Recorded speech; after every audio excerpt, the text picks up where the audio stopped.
ایک دفعہ آپ صلی اللہ علیہ وسلم سے ایک صحابی نے پوچھا کہ آپ صلی اللہ علیہ وسلم، آخرت میں وہ کون سی ایسی چیز ہے جو انسان کے سب سے زیادہ کام آئے گی؟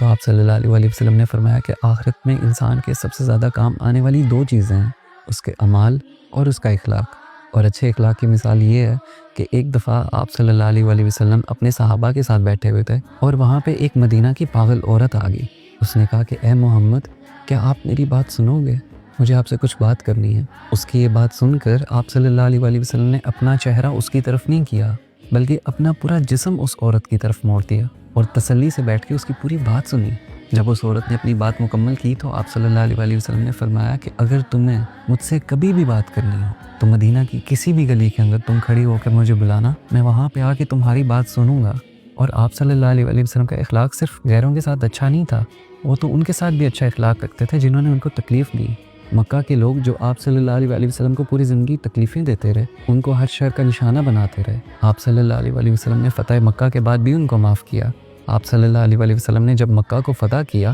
تو آپ صلی اللہ علیہ وسلم وہاں پہ کسی فاتح کی طرح نہیں گئے، بلکہ مکہ کے اندر اپنی گردن جھکا کر گئے۔ جب بھی کوئی انسان اس دور کے اندر کوئی فتح کرتا تھا تو بڑے تکبر سے شہر کے اندر جاتا تھا، اپنا گھوڑا دوڑاتا تھا، لیکن آپ صلی اللہ علیہ وسلم اپنے گھوڑے پر بیٹھ کے اپنی نظریں جھکا کے گئے، اپنی گردن جھکا کے گئے اور کہا کہ اے مکہ والو، تم مجھ سے کیا امید رکھتے ہو؟ تو وہ سب کہنے لگے کہ آپ ایک عزت دار انسان کے بیٹے ہیں، آپ ہمارے ساتھ رحم سے پیش آئیں گے۔ تو آپ صلی اللہ علیہ وسلم نے کہا کہ جاؤ،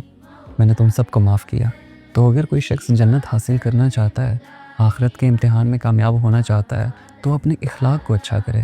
ان لوگوں کے ساتھ بھی جنہوں نے ان کو تکلیف دی، ان کو اللہ کی رضا کے لیے معاف کرے اور ان کے ساتھ اچھا اخلاق رکھے، صرف اور صرف اللہ کی رضا کے لیے، اللہ کو راضی کرنے کے لیے۔